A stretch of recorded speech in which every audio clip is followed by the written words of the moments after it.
Nous avons fait une sortie au jardin de l'État de Saint-Denis. C'est à cet endroit qu'il y a le muséum d'histoire naturelle et le jardin. À l'étage, il y a l'expression permanente. Permanente, ça veut dire quoi? Tout le temps, tout le temps.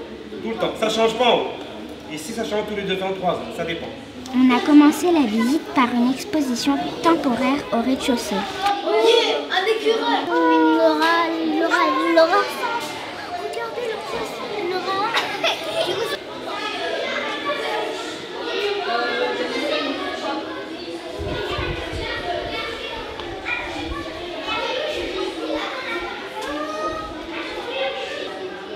On y voit des animaux, des objets anciens, des minéraux, des insectes, des tout-payés prêtés par d'autres musées.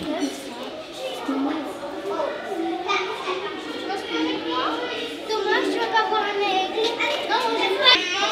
Il n'y a pas de face. Il est trop mignon. Et... Oh, les scarabées. Moi, je pense que c'est bleu. Ouais, attends. Mais... Moi, je vais prendre ça. Wow. Je n'ai pas d'accord. Lui, il dit que le gros... Oh, les machins. Nous avons découvert dans les vitrines des objets qu'on a aimés et qu'on a présentés à un camarade. Qu'est-ce que vous avez vu comme objet? On lève son doigt, tu n'as pas parole. Qu'est-ce que tu as là? Un lion. Le lion, il est où? Après. Il y a des objets anciens comme un plus... Enfin, En fait, c'est ma question. Qu'est-ce que tu as plu? Qu'est-ce que tu as vu? Qu'est-ce que tu as vu? C'est le jeu qui passe, c'est c'est quoi? un plumier. Alors, Ganesène, quel animal as-tu choisi?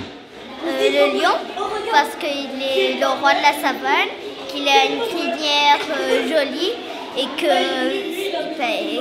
qu'il déchique tous ses prédateurs, ses proies.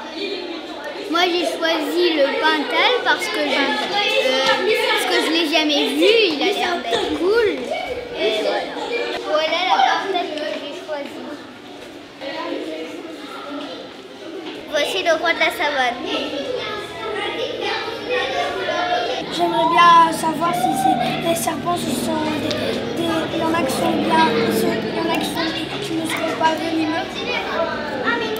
Tu sais que quand tu dois prendre un serpent, tu lui pinces tu prends avec tes 2 doigts, tu pinces là où il y a le cou, et il ouvre sa bouche. Oui. C'est intéressant parce que là, ton idée était pas mal parce que faire des médicaments pour ceux qui se font mordre, c'est intéressant parce que je sais pas encore si on a inventé, mais si on a inventé, c'est pour certains serpents. Mais toi, imagine tu veux faire ça comme métier, bah, tu pourras faire d'autres médicaments pour les serpents plus venimeux. Et ça se trouve, il y aura d'autres spécimens. Moi, j'ai choisi le lièvre sauteur d'Afrique parce que j'aime bien les animaux d'Afrique. C'est un peu carnivore et tout. Moi, j'aime tous les carnivores. Et puis, surtout qu'il est mignon et il a l'air gentil. Tu parles pour eux, pas pour moi. Et puis j'aime bien les lièvres sauteurs. Et en plus c'est d'Afrique du Sud en plus. Il y a mon tonton qui habite là-bas. À l'étage, il y a une exposition permanente. Dans la première salle, le guide nous a présenté les animaux endémiques de Madagascar. Ce sont des primates, effectivement, mais ce ne sont pas des singes. Ce qu'il faut faire très attention, ce sont des lémuriens. C'est le plus grand lémurien à Madagascar, il s'appelle l'Indri ou le Babakout. Il a 2 prénoms, l'Indri ou Babakout. Ce sont des espèces nocturnes. D'accord? Nocturnes, c'est la nuit. C'est bon? Après cela, nous avons traversé la galerie. On va rentrer dans une petite salle. Nous sommes arrivés dans la salle des animaux endémiques de la Réunion. Ici, on est dans une vitrine de pétrel, le pétrel de Barreau. Donc, c'est un oiseau endémique de la Réunion. Donc, ça veut dire quoi, jeune homme? Qui peut me donner la réponse? Non, un autre, ouais. Endémique de la Réunion. Toi. Ça veut dire qu'il n'y en a que à la Réunion. Voilà. Il est là. Et... Anne. Attends, allez. Oui. Oui, mais qu'est-ce qu'il va faire? Un groupe d'élèves a voulu savoir des informations du Muséum d'histoire naturelle. Comment les animaux sont arrivés ici? Mais les animaux sont arrivés, bon, il y a beaucoup d'étapes. Hein. Il y a d'abord la première chose, c'est ça vient des pays étrangers, ça peut venir d'un zoo, ça peut venir des collectionneurs qui se forment de vente leur collection ou ça peut être un don, ça peut venir aussi des scientifiques et ça peut venir de vous, du public, des gens. Quand leur animal est mort, au lieu de les enterrer ou de les jeter, ben, ils donnent au Muséum d'histoire naturelle. Donc tout ça, ça vient au Muséum d'histoire naturelle. Comment les avez-vous conservés? Alors, quand on a récupéré des animaux qui arrivent chez nous, il y a toute une démarche, un traitement à faire. Le monsieur qui fait ça, c'est un métier. Il s'appelle le taxidermiste. Donc il va traiter l'animal, il va le conserver un bon moment au congélateur avant, il ne va pas le traiter maintenant, au congélateur. Après un jour, il va le sortir, il va le traiter. Il va dire, on ne dit pas le terme empailler, il va le naturaliser. Donc il y a tout un traitement, il va vider l'animal, tout ce qui est à l'intérieur. Après, il va effectivement de le traiter, de le naturaliser. Simplement. Au Muséum d'histoire naturelle, ben, le taxidermiste, il a un laboratoire ici à côté du muséum. Il va traiter tous ces animaux quand il va recevoir, surtout des animaux morts. Et c'est là il a son petit laboratoire. Il a des pinces, des bistouris, il va couper, il va enlever les organes. Donc ça se passe à côté du Muséum d'histoire naturelle en annexe. Ben, les animaux sont ici depuis l'ouverture du muséum. On a vu tout à l'heure un voyage dans le temps. Depuis 1854, on a eu quelques spécimens au départ. Et à fur et à mesure jusqu'à 2017, ben, la collection, le musée s'enrichit au niveau de la collection. Et comme tout à l'heure, je vous ai dit, on a à peu près aujourd'hui 500 000 objets. Voilà. Au Muséum d'histoire naturelle, il y a des espèces endémiques, évidemment. On a des espèces indigènes, c'est-à-dire comme celui-là, paillanqueux, c'est-à-dire il est venu par ses propres moyens. Après, on a des espèces qui sont introduites, c'est-à-dire introduites par l'homme, comme le tangue, des oiseaux, comme le merle maurice, ou on appelle ça aussi bulbule orphée.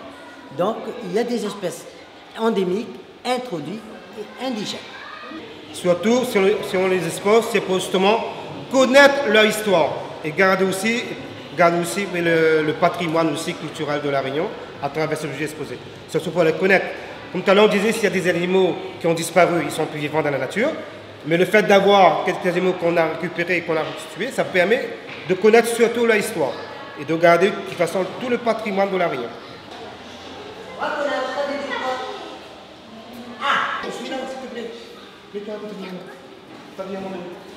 On va vous sortir deux.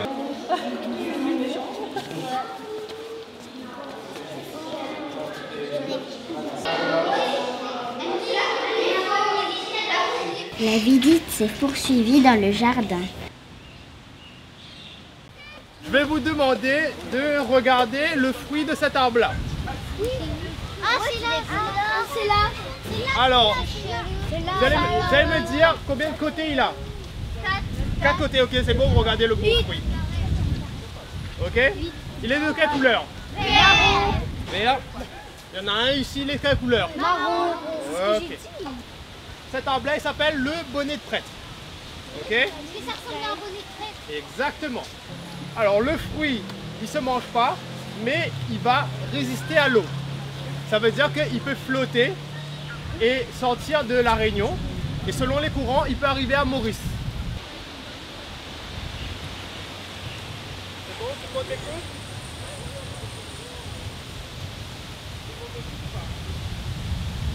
Normalement, si vous regardez dans l'arbre, sur la feuille, c'est de quelle couleur? Et dessous, c'est? On va dire doré. Donc ces feuilles-là, ça soulage cette maladie-là. Ça ne guérit pas, ça soulage. On fait un petit canon. L'arbre a boulet de canon. Ok? Par rapport à son fruit. Donc ce fruit-là, il ne se mange pas. Et quand il tombe par terre, il éclate et il sent mauvais. Ok? Ça sent mauvais alors que la fleur, elle sent super bon.